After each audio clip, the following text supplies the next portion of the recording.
So here at Gettysburg, Wright's brigade consisted of 3 Georgia regiments plus the 2nd Georgia Battalion. And the regiments were the 3rd, which was originally his own, the 22nd and the 48th Georgia regiments, along with the 2nd Georgia Battalion. And they were aligned in battle as follows. The 22nd Georgia was on the extreme right, the 3rd Georgia was in the center, and the 48th Georgia was on the left. And again, the 2nd Georgia Battalion was out front as skirmishers. And that's how it would be as they approached the Emmitsburg Road. I'm now standing across the Emmitsburg Road next to the Kadori barn, and the Kadori house is on the background to my right. And as Wright's brigade began to approach the Emmitsburg Road, things started to fall apart for him. The 2nd Battalion had orders to fall to the left of the 48th Georgia as they got closer, but unfortunately the 2nd Georgia Battalion kind of got a little lost and ended up falling in with some of Posey's brigade, and we'll talk about that in a minute. And stationed near the Kadori barn was the 82nd New York, and they had orders to burn this barn, but unfortunately Wright's men came on too quickly and they were unable to do so. So Wright's men are crossing the Emmitsburg Road. They are starting to encounter resistance from the 82nd New York as well as a Massachusetts regiment on their quest to get to the prize, which is Cemetery Ridge. I would just like to add that I have read some reports that said General Wright himself never made it any further than past this barn, that his brigade was left to charge up Cemetery Ridge while he remained in the rear here at the Kadori barn. After pushing aside the 82nd New York and the 15th Massachusetts, whose colonel, George Ward, would fall mortally wounded in the effort to try to defend this land against Wright's brigade, Wright basically had a clear shot up the Cemetery Ridge. The only obstacle in his way between here and that ridge was the 1st Rhode Island Battery B artillery, which would also be overrun by Wright's brigade. Now, here's the reason why Wright's brigade was able to get where it was able to get on July 2nd, and that is because most of Cemetery Ridge was defenseless. Most of the troops that were supposed to be stationed there were sent over to the extreme Union left flank to try to fix the debacle that was created by General Sickles when he advanced his 3rd Corps out to the Emmitsburg Road. And believe me, that's for several future videos down the road. But as I mentioned earlier, things started to unravel quickly for General Wright as he was getting close to the Emmitsburg Road and getting close to that prize of Cemetery Ridge. The brigade to his left was General Posey, but General Posey, well, his troops were kind of hard to be found.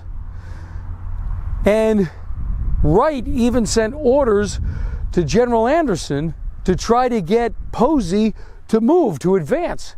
And Anderson here really kind of dropped the ball in a big way. He basically claimed that he had already sent Posey orders to advance and wasn't going to repeat his order. So what was happening to General Wright here? He's advancing. He's trying to get to Cemetery Ridge. Okay?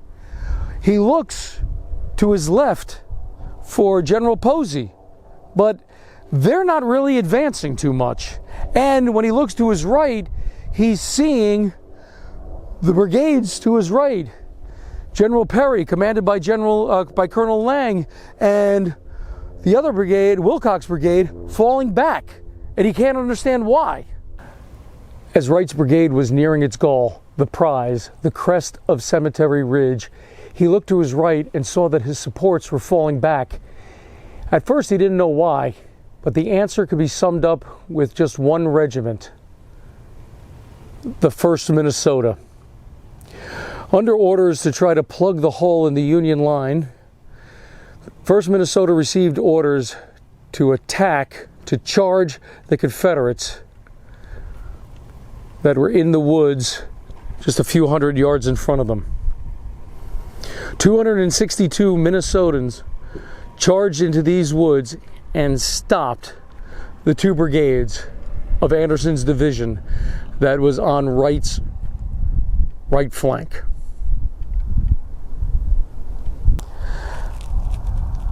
This monument marks the position of where 1st Rhode Island Battery B was located. As you can see, it's just a few hundred yards from the Gadori house and barn, which is located along the Emmitsburg Road. So as mentioned, this is the general area where 1st Rhode Island Battery B was located. And from what I've read, unfortunately for Battery B, the guns were not facing west towards Cemetery Ridge directly across from them. Instead, the guns were pointed more at a 45-degree angle facing towards the town, basically firing up the Emmitsburg Road.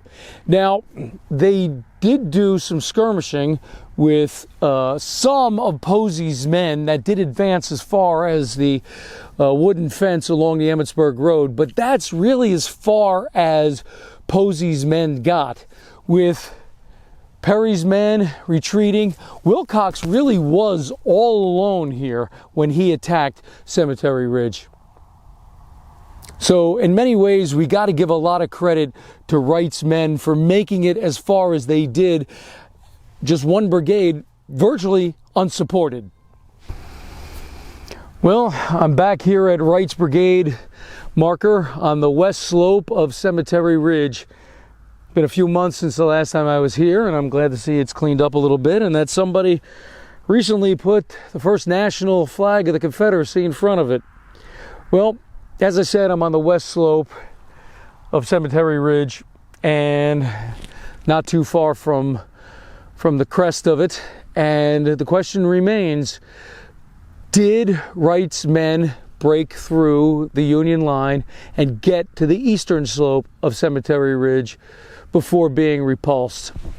Well, try to answer that in a few minutes, but I will say this much. They did capture Brown's battery, 1st Rhode Island Battery B, but as the Confederates were being repulsed, they were unable to drag the guns off, so it was a kind of a empty prize. According to General Wright, his brigade would actually capture 20 Union cannon in their assault on Cemetery Ridge on July 2nd, 1863, but again was unable to carry any of those guns off. Again, an empty prize. What I'm about to tell you, I did not read in any source, but it was told to me by one of the many qualified licensed battlefield tour guides here at Gettysburg. So, I will now repeat to you what was said to me. As you can see, I'm on Cemetery Ridge. I'm in front of the building that was used the day before by General Buford to watch the battle as it was unfolding. After the Union Army retreated, this area was clearly in Confederate hands. And on the evening of July 2nd, after the fighting had died out on the Confederate right flank, General Wright was somewhere on this ridge, and I suspect probably not too far from where I'm standing because I'm very close to General Lee's field headquarters.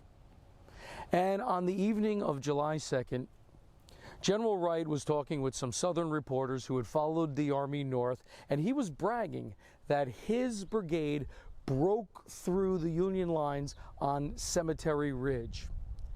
General Lee overheard this, and the story goes that he took General Wright aside out of the earshot of the reporters and asked him if what he just said was true. Did his brigade break through the Union lines on Cemetery Ridge that afternoon? And General Wright confirmed what he just said to the reporters. And many believe that that instant, that statement to Robert E. Lee, planted the seed in Robert E. Lee's mind for what would ultimately be Pickett's charge on July 3rd. Well, I'm currently sitting on a rock on the eastern side of the crest of Cemetery Ridge, basically in the area that General Wright's men would have gotten to if they penetrated the Union lines as General Wright claims.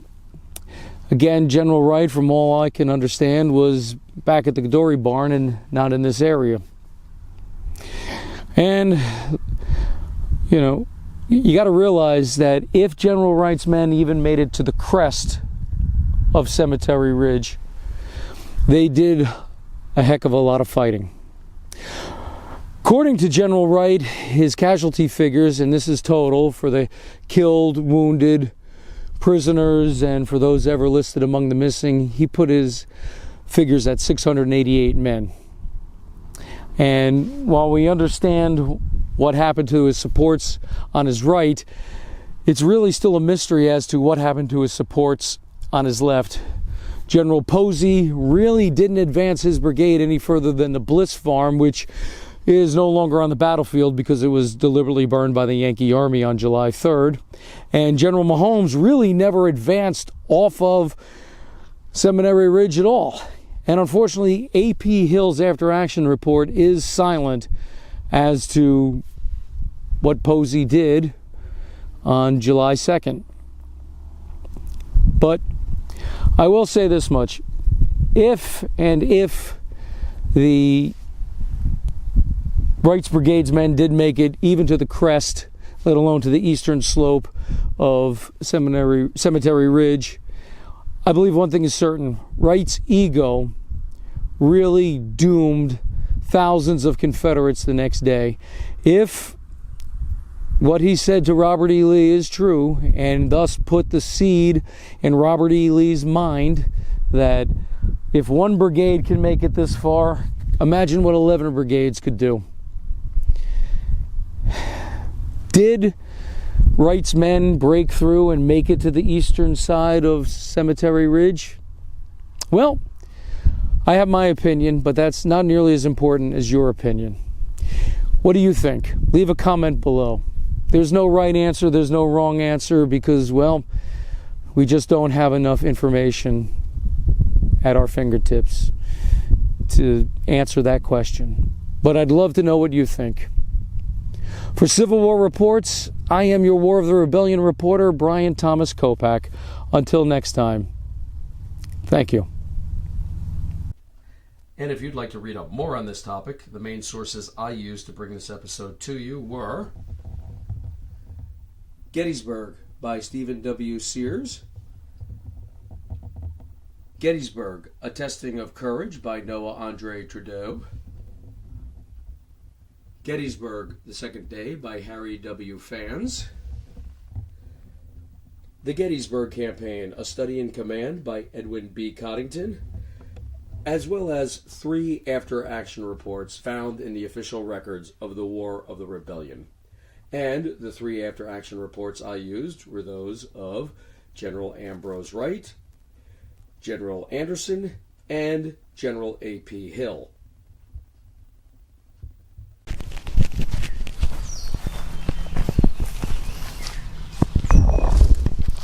And if you like what you saw today, please hit the subscribe button. Give a thumbs up.